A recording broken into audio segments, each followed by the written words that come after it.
edukasinya justru malah menurut saya harus lebih berani lagi dan lebih speak up lagi, lebih keras lagi. Tentu kan tujuannya dan targetnya siapa nih gitu, audiensnya targetnya. Pemahaman kita, anggapan kita terhadap orang yang kena HIV itu masih tertinggal, masih sama dengan kita di tahun 80-an.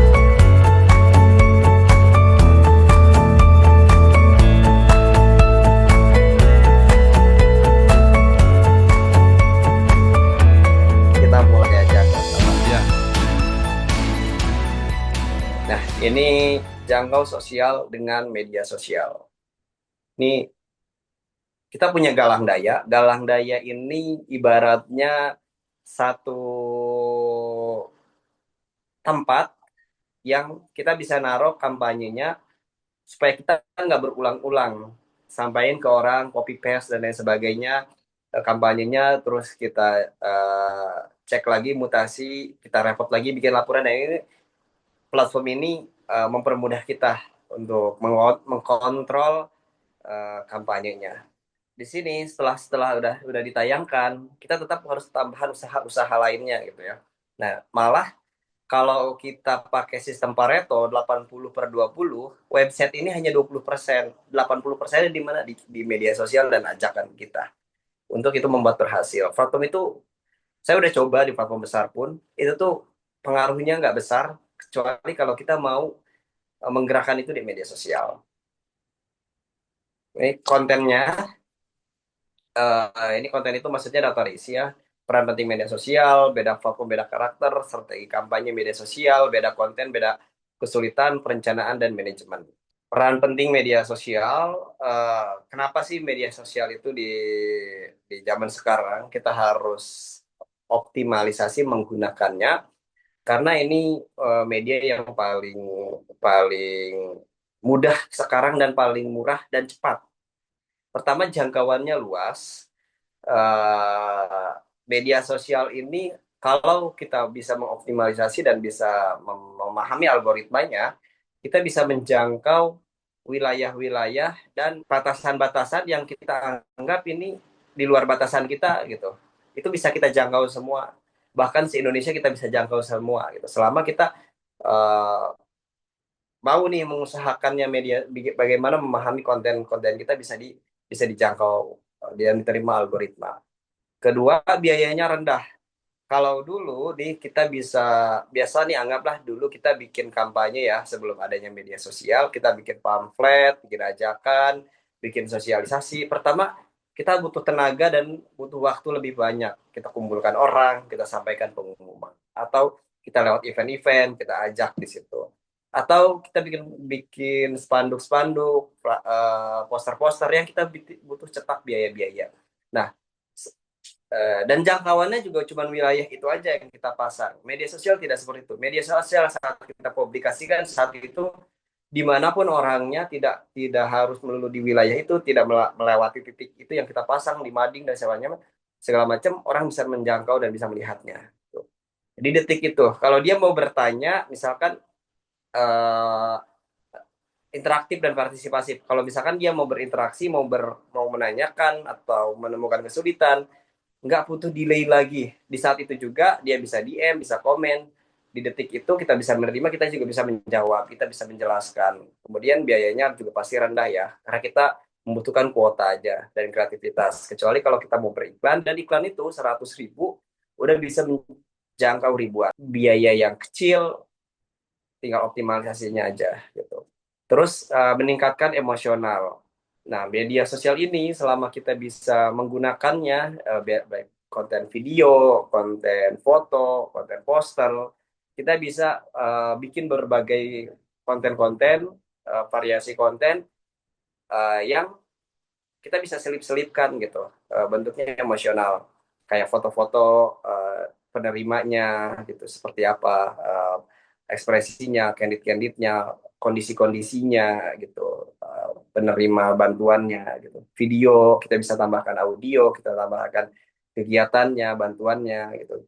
Itu bisa bisa berulang-ulang. Kita kalau ini gagal ya kita bikin lagi, gagal bikin lagi gitu. Enggak kayak bikin zaman dulu poster sekali bikin, eh, kita sulit mengevaluasinya berdampak atau tidak. Terus transparansi dan update, kita bisa mengupdate secara uh, real time, gitu ya. Terus beda platform, beda karakter. Nah ini ada 4 platform. Sebenarnya ada banyak banget kawan-kawan. Silahkan gunakan platform yang bisa bisa Telegram, terus bisa Thread untuk menjangkau gitu ya. Nah di sini contoh-contohnya aja yang umum digunakan itu ada 4. Pertama ada Instagram. Di Instagram itu kita visualnya kuat, dia bisa bikin video rekap. Video rekap itu kayak video kegiatan-kegiatan ya. Terus cocok menjangkau gen milenial karena Instagram ini paling banyak digunakan oleh gen milenial dan bisa storytelling. Jadi kita bisa bikin banyak konten-konten yang video-video reels kayak gitu, storytelling, menjelaskan si kampanyenya, menjelaskan bagaimana bentuknya. Kita bisa ATM lah sama fitur modifikasi dari kampanye-kampanye orang, seperti apa sih bikinnya gitu. Nah, itu kita bisa bikin juga. Kemudian TikTok, eksplorasi ide konten TikTok itu bisa lebih banyak lagi, beragam lagi karena ya update-nya orang saat ini banyak di TikTok.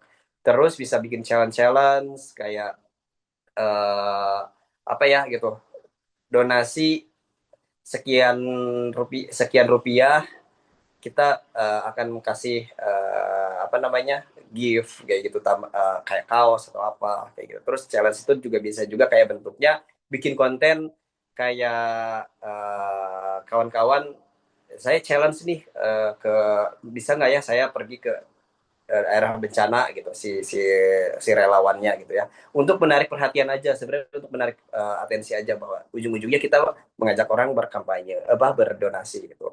Jangkauannya juga tinggi saat ini di TikTok. Terus ini cocok untuk Gen Z dan storytelling juga masih bisa.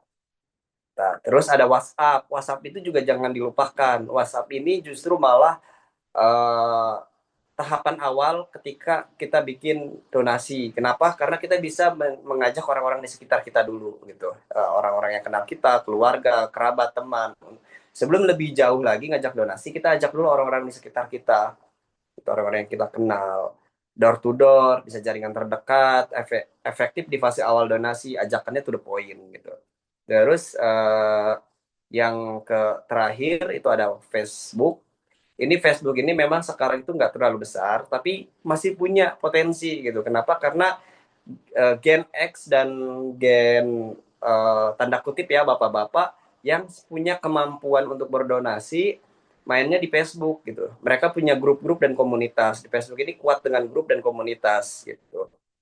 Kita bisa sampaikan di grup-grup dan ajakan secara spesifik. Terus membuat halaman update donasi, bisa juga fanpage gitu ya. Dan jangkauan teman-teman lama yang udah kita gak punya kontaknya, di media sosial yang baru juga kita gak terhubung. Dari Facebook biasanya kita masih punya tuh jangkauan mereka. Terus ini strategi kampanyenya, ini strategi ya, bukan tahapan. Jadi ini bisa dari mana aja nih mulainya gitu. Pilih-pilih aja yang cocok. Pertama, tentukan tujuan dan target. Kawan-kawan ini tujuannya nih apa nih? Si kampanyenya ini nih tujuannya apakah aksi donasi untuk memperbaiki, aksi sosial, atau gerakan hanya em, misalnya mengkampanyekan hak asasi gitu. Itu kan tidak pakai donasi uang, kecuali kalau kita bikin aksi ya gitu, yang hanya kayak edukasi gitu, bentuknya edukasi juga ya. Tentu kan tujuannya dan targetnya siapa nih gitu, audiensnya, targetnya gitu. Ini cocok untuk misalkan kaum urban di Jakarta, atau untuk orang-orang yang memang beragama Muslim atau beragama Katolik dan lain sebagainya, kalau memang kita donasinya seperti itu ya gitu. Terus kenali audiens targetnya, jadi kita uh, nggak semua kita anggap gini loh. Kalau memang kampanyenya kita nggak di belum belum ada yang masuk atau belum banyak, bisa jadi target audiens kita nih salah sasaran. Kita bikin aksi untuk perbaikan lingkungan, tapi kita menyasar orang-orang yang memang sebenarnya biasa aja gitu. Dia tidak terdampak oleh lingkungan itu gitu. Maka kita coba keywordnya, konten-kontennya untuk menarik orang-orang yang memang peduli pada lingkungan. Nah, itu bisa bisa bisa bisa lebih efektif gitu. Kalau misalkan kita bikin kampanyenya untuk anak-anak HIV AIDS gitu. Kita bisa eh, bikin apa namanya untuk orang-orang yang memang edukasinya udah paham tentang AIDS ini gitu, tentang tentang pedulinya ini gitu. Bisa bikin konten-kontennya nanti di algoritmanya kalau mau beriklan kita bisa masukkan gitu orang-orang yang memang peduli kesehatan, orang-orang yang memang peduli dengan anak kayak gitu. Itu bisa diatur gitu. Terus riset akun serupa dan analisa gitu. Jadi kayak ini kawan-kawan ketika juga bikin kampanye kita nih kan mentok nih gitu. Terus kita udah sharing nih ke temen juga sama-sama mentok-mentok nih. Coba kita paling gampang adalah kita data nih akun-akun yang memang aksi dan kegiatannya sama sama kita. Terus kita tentuin mana yang paling atas sampai ke bawah, baik secara apa namanya performanya, jumlah followersnya, konten-kontennya, menarik dan sebagainya, keaktifannya. Kita lihat aja, amati aja gitu. Nah, kita data, terus dianalisis, oh dia kantornya kayak gini, dia seminggu bisa 4, dia bikin konten tentang ini, konten ini. Nah, kalau kita kalau kita mau bandingin, oh ternyata kita beda nih dengan dia nih gitu. Kita kok eh, hasilnya beda nih gitu. Kita sama kegiatannya tapi hasilnya beda. Coba kita analisa apa yang membuat dia berhasil. Entah entah dia kreativitasnya, entah kualitas kontennya, terus keaktifannya gitu. Jadi kita bisa bisa pelajarin dari situ.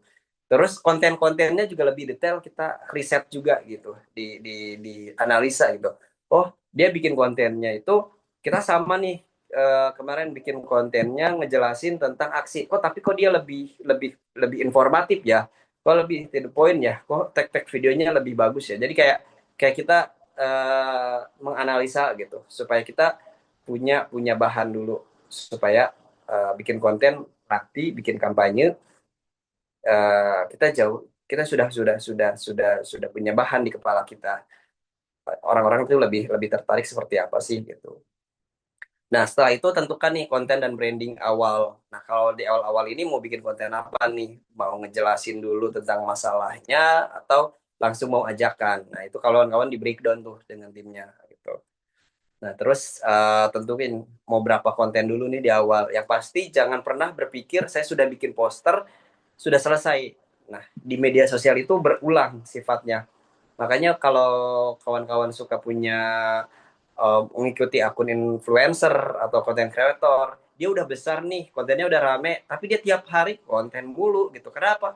Karena audiens itu bisa cepat lupa di zaman sekarang gitu. Jadi kita harus bikin terus konten-konten lagi gitu. Jangan pernah berhenti. Sampai kita dapat nih, oh nanti berulang itu yang akan membuat tahu formulanya oh konten yang naik itu seperti ini ya gitu buat eksperimen-eksperimen konten jadi bikin foto-foto seperti ini bikin fotonya digabung dikolasekan bikin foto-foto yang sifatnya tunggal bikin cerita tentang si penerima bantuannya tentang masalahnya kayak kayak contoh deh gitu ya sekarang itu orang paling mudah mendapat terkoneksi oleh cerita langsung yang dialami oleh masyarakatnya itu gitu. Contohnya yang lagi viral ya kemarin yang apa namanya kakek-kakek yang esnya di apa namanya dianggap spons itu kan viral banget rame gitu. Artinya eh, ya kita nggak bisa nyari nyari masalah seperti itu gitu. Tapi bagaimana si masalah kita bisa dibuat seperti menarik perhatian banyak orang. Maka cerita si kakek itu juga kita perlu angkat nih gitu. Cerita si si penerima bantuannya bisa angkat nih. Ya gitu. Dia menceritakan dan banyak banget suka suka berseliweran kan di media sosial kita eh, orang-orang yang sebelum mengangkat donasi dia menceritakan nih si kakeknya ini si orangnya ini seperti apa kehidupannya. Nah dia ngajak nih si influencer dan konten kreator. Nah bisa seperti itu juga gitu. Dia eksperimen-eksperimen aja sampai akhirnya kawan-kawan punya formula gitu. Kolaborasi dan libatkan pihak lain. Nah di era sekarang ini kita penting banget berkolaborasi. Jadi kita ajak nih kalau misalkan ada lembaga lain yang punya apa ada komunitas dan lain sebagainya, kita berkolaborasi dengan komunitas untuk ajak lagi lebih banyak lagi. Kita ajak rekan-rekan kita atau kenal-kenal kita yang punya media sosialnya lebih besar lagi, ajak lagi dia gitu untuk menyebarkannya. Itu bentuk dari kolaborasi dan ajak pihak-pihak lain. Jadi kita jangan pernah mentrok di kita atau dengan galang daya aja. Nah, galang daya justru memfasilitasi ini, mendorong kawan-kawan ini kayak gitu, yang kayak gini kan pendampingan dan lain sebagainya, kita ajak, ayo kawan-kawan ajak yang lainnya juga gitu. Konsistensi posting. Jadi ya itu tadi, gak hanya sekali ya, konsistensi terus gitu. Jaga interaksi, komen, DM dan lain sebagainya, atau buat pertanyaan-pertanyaan dan lain sebagainya di media sosial. Monitor dan evaluasi setiap perkembangan. Nah, setiap perkembangan perkembangan itu dievaluasi, jangan didiemin. Kita mau mau udah dapat segini nih, kontennya udah 5, kampanye segini. Terus dari konten 5 ini kok nggak ada yang naik nih? Apa nih yang perlu ditingkatin? Coba lihat-lihat konten-konten lain gitu. Jadi eh, nggak ada jawaban mutlak. Ini karena masalahnya karena kita platformnya, atau karena kita belum bagus ininya. Bisa jadi memang cara kita mendeliver itu kita belum nemu nih eh, konten yang bener-bener klop, cocok buat si si kampanye ini gitu. Temukan konten yang benar-benar cocok gitu. Buat tim diskusi dari hasil konten. Terus ini beda konten, beda kesulitan. Nah, di sini ada beberapa tipe konten ya, poster dan infografis. Ya, kalau poster ini konten sebenarnya berbasis visual grafis seperti foto. Cuman bedanya kalau di infografis dan poster itu biasanya ada penjelasan-penjelasan. Nah, contoh kayak gini nih, tampilan kayak gini nih ya. Ini kan ada foto nih, ada judul, ada dan sebagainya. Ini bisa kategori, termasuk kategori infografis, termasuk kategori poster. Jadi ada cocok untuk membuat ajakan langsung. Jadi ada foto, ada ajakannya. Menyajikan data, bisa dijadikan apa, data-data. Kredibilitas. Kenapa? Karena kita menyajikan data. Tingkat pembuatan lebih rumit. Kenapa? Karena memerlukan laptop dan kebiasaan kita mengedit. Nah, ini paling rumit nih biasanya. Terus kedua ada foto, konten kegiatan dan kondisi penerima manfaat. Jadi kayak foto-foto kayak gini, kegiatan pembangunannya, cerita-cerita masyarakatnya. Nanti bisa tambahin caption di bawahnya. Digunakan sebagai media dokumentasi, menarik perhatian dan emosional lewat ekspresi yang ditangkap kamera. Tingkat kesulitan pembuatan mudah. Kenapa? Karena kita hanya butuh foto aja dari handphone udah bisa gitu. Tinggal ditambahin di captionnya aja. Terus video reel, konten storytelling dan dokumenter, eksplorasi kontennya lebih luas. Nah, reel ini bisa potongan-potongan video, bisa kita gabung-gabungkan, kita bisa bikin voice over, penjelasan, bisa ada orang yang ngomong di video itu, bisa penerimanya ngomong, donaturnya ngomong, relawannya ngomong, kreatornya ngomong gitu. Ajakan, jadi bisa eksplorasinya lebih luas banget. Mudah menjangkau audiens luas, tingkat kesulitan pembuatan sedang. Kenapa? Bisa dibuat di handphone dan tingkat kebiasaan aja ngedit-ngeditnya gitu. Nggak perlu ribet, yang penting gabung-gabung foto video-video aja, nanti habis itu kita tambahan di caption atau kita bikin voice over gitu. Terus perencanaan dan manajemen. Nah, perencanaan ini tentukan konten apa saja yang akan dibuat dan bahan materi yang diperlukan. Jadi kawan-kawan nih sudah menentukan nih dari untuk kampanye ini, saya mau bikin 10 konten. Terus 10 konten ini ada foto, ada infografis, ada video. Nah, berarti kan kita belum punya nih, videonya belum ada, fotonya apa. Nah, kita tentuin nih butuh foto ini, butuh video ini gitu. Nah, dari breakdown kebutuhan ini kita prasurvei. Kita rencanakan nih kebutuhan materi kontennya gitu. Nah, setelah itu kalau misalkan kita nggak punya perencanaan, kita survei aja langsung. Udah, kita nggak bingung nih, mentok nih, udah bikin bingung mau nyusunnya apa, ya udah survei aja langsung, breakdown data dan dokumen hasil survei yang bisa dijadikan konten publikasi. Jadi ada dua cara, kawan-kawan breakdown di awal, mau butuhnya apa, lapangan udah punya, tinggal foto-foto video aja nih, data-data informasi tanya, atau udah survei aja, nanya-nanya, foto-foto video dari bahan yang ada, kita bikin konten apa. Jadi bisa dua cara itu. Buat jadwal publikasi konten mulai dari pengenalan sampai ajakan. Anggarkan biaya jika diperlukan beriklan ya. Pastikan semua kebutuhan konten dipenuhi sebelum tanggal mulai publikasi. Nah, manajemen, pembagian peran tim selama proses publikasi. Cuman memang kebanyakan itu one man show. Jadi satu satu orang megang banyak hal, ini udah biasa. Jadi makanya anggap aja udah kita timnya sendiri gitu, bikin bikin ini mah. Di sini galang daya pendampingan bisa jadi bagian tim kawan-kawan untuk berdiskusi dan apa ya, Kalau misalnya ada sifatnya narasi, bisa bantu perbaiki. Komunikasi setiap kebutuhan dan perkembangan, buat kalender konten, kontrol konten sesuai jadwal, namun jangan takut penambahan ide baru. Jadi ketika udah punya jadwal nih 10 konten di tanggal sekian sekian sekian, terus ada ide baru di tengah-tengah, ya jangan takut disrupsi, bikin aja, masukin aja nggak masalah. Itu diskusikan setiap hasil dan evaluasi. Contoh yang pertama storytelling, cuplikan singkat penerima manfaat. Penerima manfaat ini orangnya ya gitu, objeknya gitu. Terus sebelum dan sesudah prosesnya nih, kegiatannya. Terus ungkapan langsung penerima manfaat, dia juga bisa kan menyampaikan apa nih dia dari video itu, wawancara aja gitu. Terus satu hari bersama dia gitu. Nah, kita bikin satu kegiatan, satu dokumentasi video kegiatan dia selama satu hari nih. Misalkan tergantung kampanyenya apa gitu. Saya yakin kawan-kawan bisa ngebayangin ya gitu, satu hari bersama dia gitu. Ini untuk menarik atensi publik. Oh, dia memang kegiatannya terbatas gitu. Testimoni donatur, terima kasih. Nah, surat terima kasih ini kita bikin konten nih. Minta donatur apa, si penerima manfaat untuk bikin surat gitu. Nanti kita ceritanya nggak bacain sebagai kreator atau sebagai relawan nih, ada salam dari penerima manfaat, saya bacain ya suratnya gitu di video, nanti disampaikan. Itu tuh untuk menarik empati orang lebih dalam lagi. Cuplikan tak terduga ini kayak kawan-kawan kalau udah ngebiasa ngevlog atau ngonten buka-buka kamera terus gitu ya, behind the scene. Nah, di lapangan ternyata kawan-kawan ada hal yang tidak terduga, entah itu apa namanya, hujan deras atau untuk jangkau ke lokasi ternyata sulit. Dan itu kan sering diangkat-angkat ya kalau dulu acara Trans 7 tuh, uh, orang-orang pinggiran dan lain sebagainya. Biasanya mereka juga menempelkan knowledge data singkat mengejutkan kayak saat setiap harinya orang meninggal karena penyakit ini. Nah, itu kan data singkat ya, tapi tambahan dari awal, tips and action gitu, tips buat sampai ke sana dan lain sebagainya, tata cara donasi ya gitu. Ini ke lebih ke teknikal gitu, knowledge itu.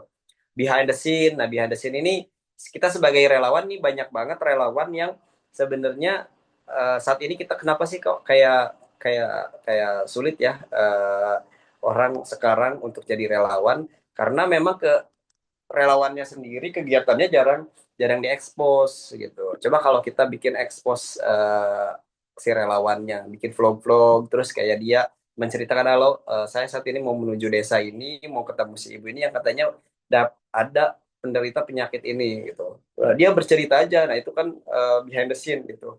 Kayak tadi ada hal mengejutkan dan lain sebagainya, itu disampaikan. POV jadi relawan, rasanya jadi relawan itu seperti apa sih gitu. Itu menarik perhatian orang juga dan mengajak orang menjadi relawan juga. Rasanya jadi relawan, cerita cuplikan menarik jadi relawan, time lapse, proses pembangunan gitu. Itu behind the scene ya, pembangunan atau penyaluran. Suka duka jadi relawan, hal-hal tak terduga sama kayak yang di storytelling. Nah, ini contoh-contoh ide kontennya. Ada waktu buat kawan kita diskusi, silakan dari kawan-kawan kalau ada yang ingin ditanyakan. Oke, terima kasih. Terima kasih. Kebetulan di lembaga saya memegang media sosial dan ada memang ada beberapa media sosial yang saya pegang, termasuk eh, media sosial yang tujuannya untuk edukasi terkait HIV/AIDS. Yang ingin saya tanyakan, eh, kenapa untuk edukasi mengenai isu HIV/AIDS, eh, mungkin ini cuma asumsi saya saja, kayaknya eh, masyarakat itu takut takut nge-like atau takut memberikan komentar atau apa, mungkin apakah memang seperti itu, dan juga hmm, apakah ada untuk akun-akun edukasi seperti ini, menurut pengalaman dari teman-teman, eh, konten seperti apa yang paling cocok supaya akun-akun seperti ini bisa mendapatkan exposure Oke. dan sehingga informasi yang kita bikin, konten yang kita bikin itu bisa mendapatkan viewer yang lebih luas. Itu Oke. aja. Tentang HIV/AIDS ya Mas ya. Eh, Iya.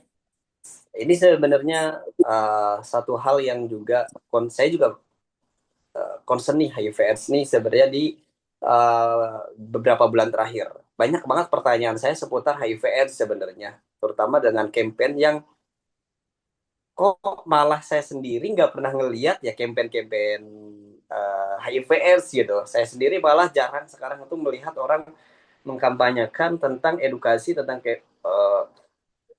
HIV/AIDS. Akhirnya ya saya tidak punya jawaban kenapanya, tapi saya banyak memperhatikan gitu. Ada banyak-banyak hal yang sebenarnya ini uh, justru sifatnya asumsi, tapi ini menarik gitu. Pertama, ini dugaan saya HIVS itu kan sebenarnya ini nih kita sebagai sebagai orang yang memang bergerak di sosial di lembaga tidak boleh punya diskriminatif pertama poinnya.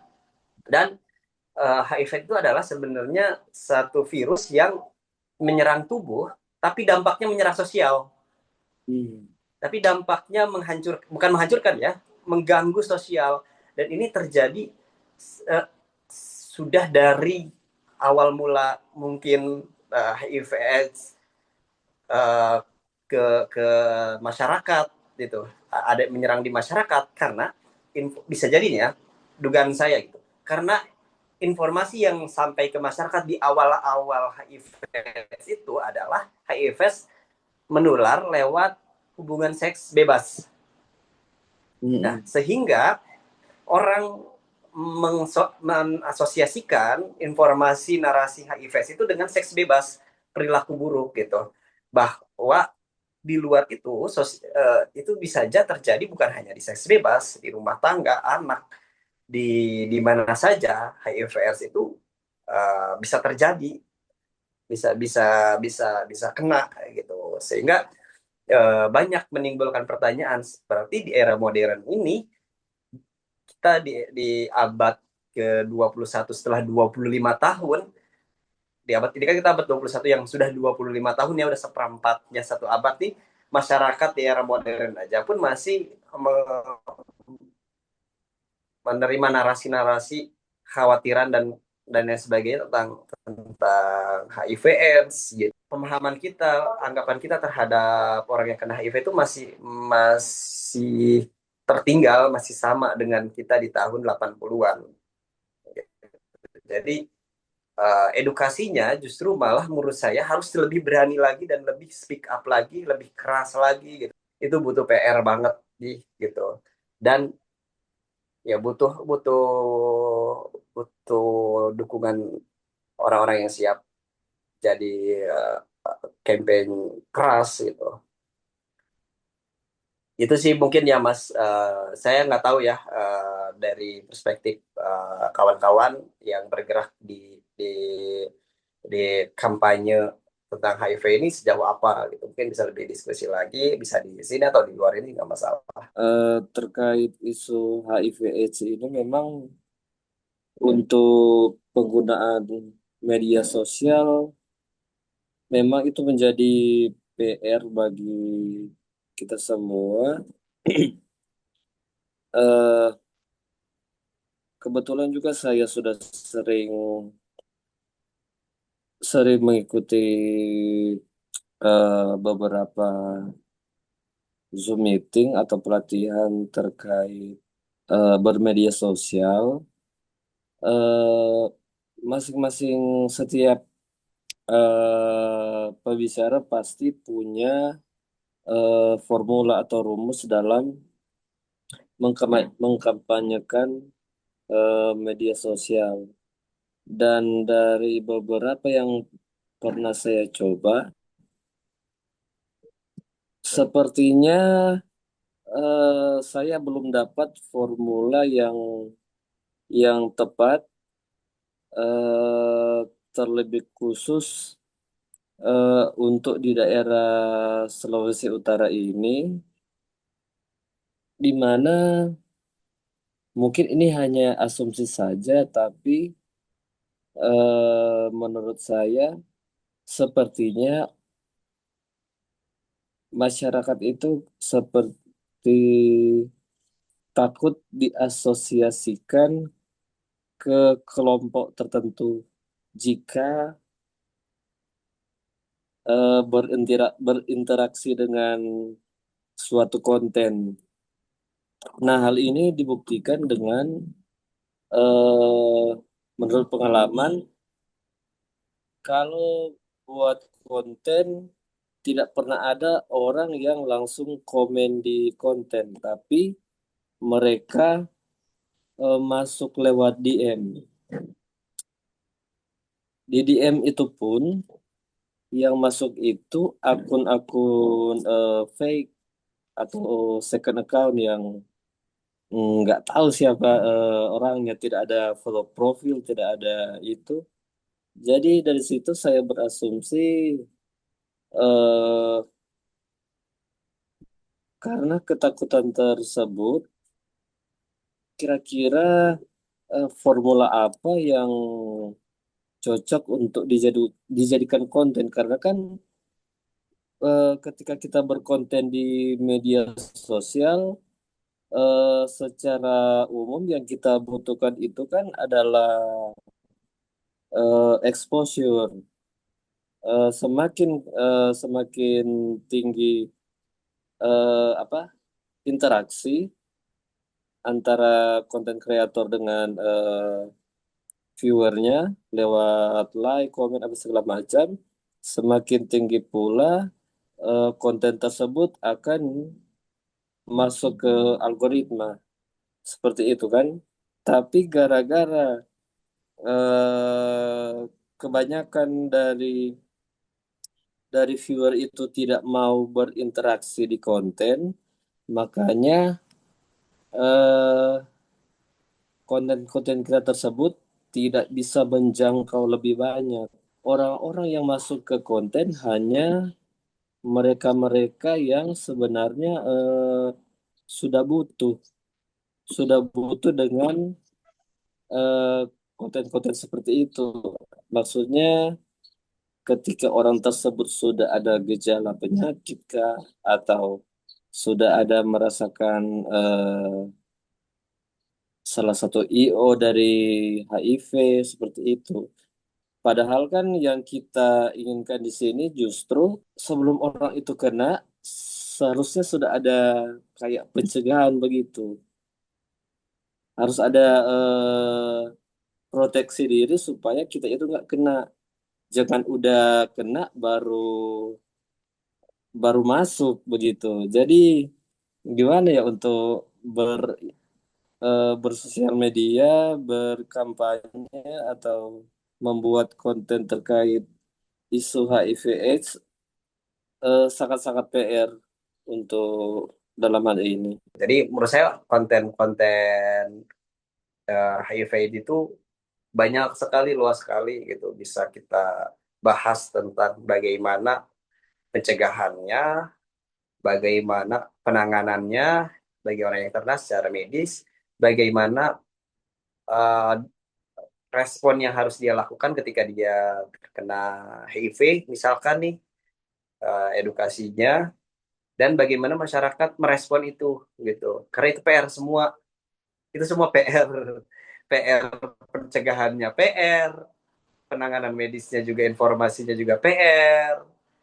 penanganan respon awal nih bagi orang yang menderitanya juga PR, respon masyarakatnya juga PR, jadi itu PR banget. Dan ini saya rasa justru ketika saya Mas Billy ini cerita ini, ya bisa jadi kita ruang untuk berdiskusi, dan bisa jadi tempat-tempat apa sih yang bisa dinaikkan secara konten maupun secara kampanye di ya Galang Daya, kalau memang saat ini saya di Galang Daya ya gitu. Gitu barangkali Mas Billy. Terima kasih kawan-kawan yang sudah hadir, yang sudah bertahan, yang sudah aktif, interaktif. Selamat siang semuanya, pas jam 11 saya closing. Saya Sani dari Galat Daya dan Lokadaya. Terima kasih kawan-kawan.